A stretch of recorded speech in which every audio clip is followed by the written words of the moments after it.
Hey everybody, welcome to the Always Hope podcast. The show provides solutions to a better life. My name is Dr. Mario Sakasa. I'm grateful that you're here with me today.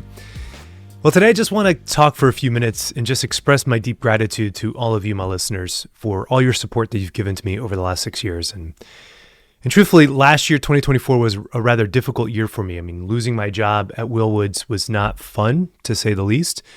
And then learning how to rebuild the platform on my own was rather taxing. I had worked with a marketing director and somebody to help me and coach me through the things that I needed to do, but rebuilding the website, rebuilding Dating Well on the website, rebranding the podcast, creating the podcast, starting the video podcast, learning how to edit video podcasting, all of that fell onto my shoulders.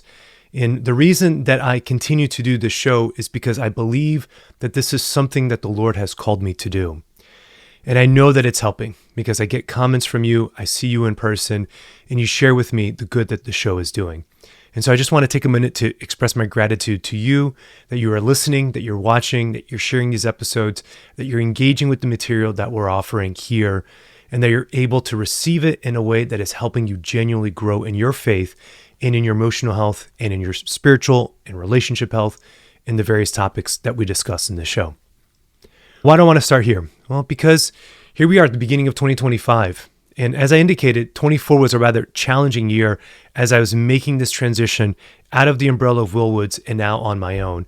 And for the first, 6 months, whatever we're at in this venture of me doing this on my own, it's been a journey. It's been a lot. It's been a lot to undertake. But I get moments where I can see the forest for the trees, or I get moments where I see the clouds opening up a little bit and the sunshine coming through, or I'm on the path and I can see a little bit of the mountaintop as I'm continuing this journey forward. And honestly, last week at Seek was one of those moments for me. I don't even know how to describe the gratitude that I feel just for focus, for the invitation to me. I was able to give my lecture on hope. If you want to be able to see that, it's going to be on the Seek replay app soon, and at some point it will be on YouTube. Once it's available, I will absolutely let you know how to access it. But it was just awesome. It was awesome to finally have this opportunity to speak at a big conference like this. I have been giving public lectures since 2006, when I was an intern for Catholic Charities for the Diocese of Charlotte, doing marriage preparation days for the diocese. And since 2006, that's almost 20 years now, I have been steadily giving lectures in larger and larger environments, whether that's been in retreats. I've traveled the country. I've given marriage retreats in San Francisco, in West Palm Beach, in Louisiana, in Kentucky. I've done Advent missions in Houston, Texas, in Florida, here in North Carolina. I mean, I literally have traveled the country giving lectures, speaking to people. I've been on faculty for the Institute for Priestly Formation. I've done marriage retreats for the Theology of the Body Institute. I have lectured at the National Catholic Singles Conference. I have done courses for Divine Mercy University and been on faculty at Notre Dame Seminary. I've spoken in many different venues, but never quite had the opportunity to speak in a venue as big as Seek before. And so those 18 years of waiting and churning and doing work was not wasted. And those 18 years were a rather circuitous journey of being in North Carolina and getting my master's degree, moving to Tallahassee to pursue opportunities for work, those not working out for me, moving to Louisiana to do work and some of those working and some of those not, moving back to Charlotte to pursue a dream to be here. That I think I've had, 8, 9 jobs. I've been averaging like a job every other year. But within each of these failures that have emerged or these bumps in the road, what I have experienced has been a refinement of the desire that the Lord has put on my heart.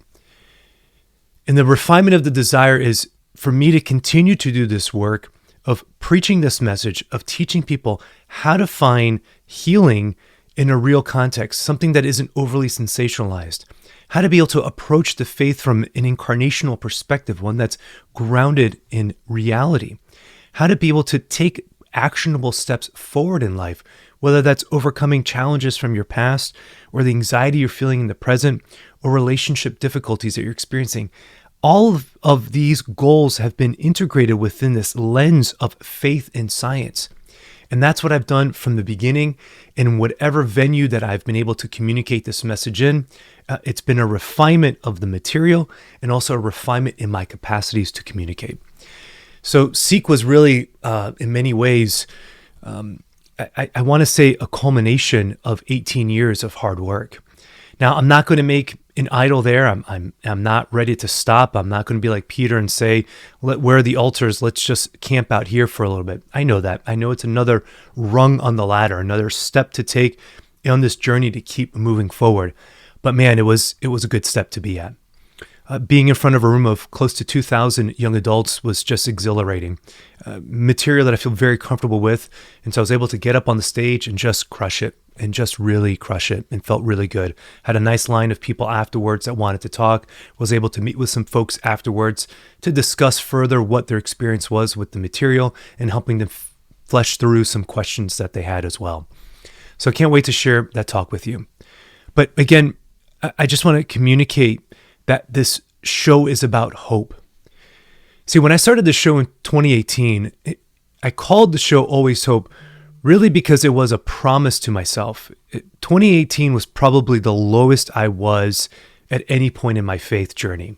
It was where my faith was just hanging by a thread and I was ready to let it go. And if you go back to those early episodes in 2018, you can see a lot of them dealt with doubt or faith or questions of how do we make sense of suffering. You can see that theme is very prominent in those early episodes. And the reason that I called the show Always Hope was because it was a promise that I made to myself. Because in that moment, sincerely, I was feeling cynical. I was feeling despondent. And I'm an optimist by nature. I'm a glass half full type of person by nature. And to experience cynicism and despondency and burnout, professional burnout for the first time in my life, to have my faith tested in ways that it hadn't before because of the things I'd seen working for the institution church. It was difficult, it was difficult. And so I've never once tried to sugarcoat any message that I offer to you, my listeners. I've never once tried to sensationalize the faith or to create magic tricks or superpowers or anything else. I've wanted to just be honest with you because I know what the experience is like. I've been on my faith journey since I was a college freshman when I made my decision to follow Christ and to give myself to him. And over these past 25, 26 years, whatever it's been now, that I have seen ups and downs in this journey. And I've seen a lot of good that God has done in my life, but I've also experienced a lot of hardship. And when I was younger, in my 30s, I used to think that, oh, well, I'm doing all the right things. And so why, Lord, aren't you just blessing me? Why isn't the desire that I have in my heart coming into fruition? Why am I having to fail and have discernments blow in my face? Why is this journey so confounding? Why is it just not as linear and straight and clean as I would want it to be? Well, I don't have an answer to that. That's the Lord, certainly. But what I do have is a sense that I can see that being faithful in the promise that he's given to me, being faithful in the call that he's put before me, that now all these years later, I can start really seeing the fruition that's there. Listen, I know I've helped people in counseling. I'm not discrediting that. And for those of you who listen to the show that are my clients or have been my clients in the past, I'm grateful to have been able to help you. But it's been in this other area where I've been slowly working and trying to break through just a little bit, being able to have a little bit more of a platform to communicate this message of hope to others who I know who need it. People who need a realistic understanding of their faith. People who need to know real answers about relationships and emotional health. People who aren't looking for the sensational, but are looking for the practical and the pragmatic. Those are the folks that I'm speaking to. And I'm grateful that you have found me. And so Seek was just a blessing, an opportunity to be able to share this message in a new way, with a new vigor, with a new audience. And so we're moving into 2025 with a lot of desire, a lot of hope. And it seems, maybe providential if we can claim this. It might be too early to claim this, but this is the Jubilee Year of Hope. That's what the Holy Father has called for this liturgical year. The Jubilee Year to be pilgrims of hope, to remind us that we're pilgrims on a journey towards heaven and that we have to maintain a sense of hope along the way. And so maybe this is the year, Lord, if this is what you got for me, this year of hope is the year that finally some things take off for me, then Jesus, I'm ready to receive it. And so for those of you who are listening, who have been with me for a while, thank you. Thank you. Things are happening. Things are happening, and I can feel that and I can sense that. And I'm grateful that you've offered your support and your time and attention to me over these early years. And for those of you who are new to the podcast, thank you for discovering me. Thank you for sharing and lending me your heart. So what I'm asking of you is, if you're new to the show or if you've been with me for some time, I'm asking for your support as we're moving forward in 2025. The first thing is, I just need your prayers, in all sincerity. This is a lot of work that I'm doing on my own. And at times I get tired, and at times I lose energy, and I'm still maintaining a full counseling practice load at the same time as I'm doing the podcast weekly. It's a lot. I still have a family got to take care of, and I still need to sleep and pray and do those other things and exercise and take care of myself. So first and foremost, if you've appreciated anything this show has done, I'm asking for your prayers, please. The second thing I'm asking is just opportunities. If you work at a parish or lead a diocese, or if you know people who are in charge of speaking engagements at different places, then please float my name.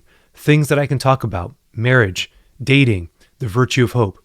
Those are the three things that I can communicate. That's within my wheelhouse.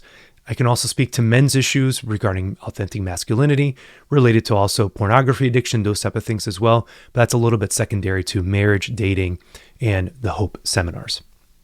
Third, if you're a podcaster yourself, or if you know people who are podcasters, I am ready to get on whatever podcast I need to get on to be able to talk about these themes, to start spreading the word of this show.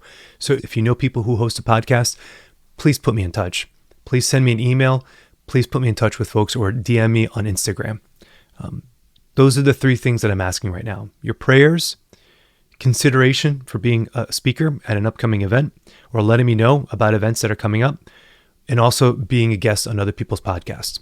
Also, if you know people who would be great guests for the show, please pass them along. I would always love being able to interact with other folks in this space who need a platform as well and need a space to be able to share the things that they're working on, whether they're authors or ministry leaders as well. And then the fourth piece is, I'm still working on some type of sponsorship that I can ask for. And I don't quite know yet what that's going to look like, whether I'm doing just a tip jar type thing where you can just easily leave a tip, or if I'm going to create something like a locals account or a membership page on my website. Haven't quite worked through all of that.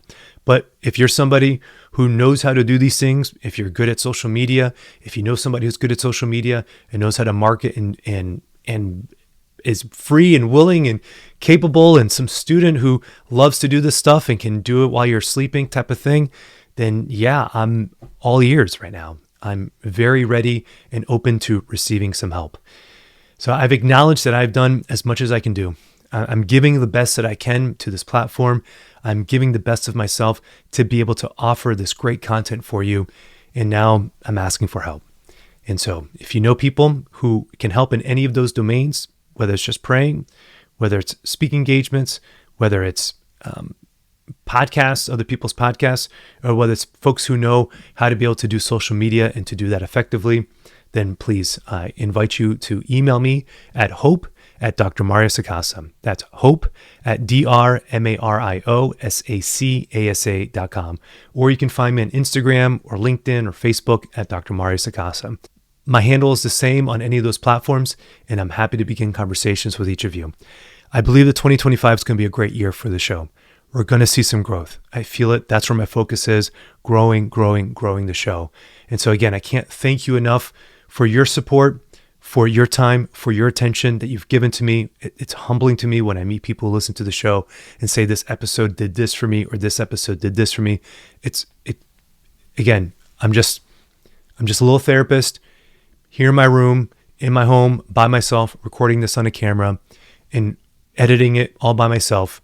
And so I'm grateful that we have this internet, we have YouTube, we have podcasts, we have opportunities to be able to dialogue, to be in relationship with one another, even though we may be all over the world. So thank you, everybody. I'm grateful to be able to share again, just that we got to another step here on the rung with Seek was a tremendous opportunity. And we're going to see what the Lord wants moving forward. So 2025 is going to be a great year. And I just want to offer that as hope and encouragement to each of you that listen, here I am. And I'm telling you this, and I mean this sincerely. This was an 18-year journey to even get to this rung on the ladder. I promise you, it's not been an easy, smooth sailing ride for me. And so I offer that to you, that wherever you are at the beginning of this year with a resolution or a long-held desire that you're praying for and you haven't quite gotten the answer that way that you wanted, or some business venture hasn't worked out for you, or some vocational discernment didn't quite work out the way you wanted, I'm here as a testament of hope to you, to just want to encourage you to keep sifting your desires, keep mourning and grieving the loss that's there, but keep praying and listening to the Lord, keep educating yourself and learning the things you need to learn to continue to keep going, keep being patient on the Lord, waiting for him to guide you, and to continue just to be faithful to the desire that he's put in your heart, that he's purified, that is him, that you will find fruition of it. You will find fruition of it, and let him surprise you as he surprised me. All right. So many blessings to all of you. I know this podcast is coming a couple days later. I wanted to release this on Wednesday, but it's life. This is what happens. We do the best that we can, and we keep going. So next week we'll have a regular episode and getting back into the interviews and sharing with you guys the work that we're doing. But I really just wanted to stop here for a second and just thank you and share with you the good news of what happened last week at Seek, and then share with you just the needs that I have moving forward for 2025, and in having expectation that this year is going to be a great year for the podcast. So stay tight, stay with me, and let's keep going. Let's keep being pilgrims of hope, as Pope Francis has called us to be. And let's keep being these ministers and agents to just help this world reclaim a sense of stability. And let's keep going. All right, guys, many blessings. Thank you.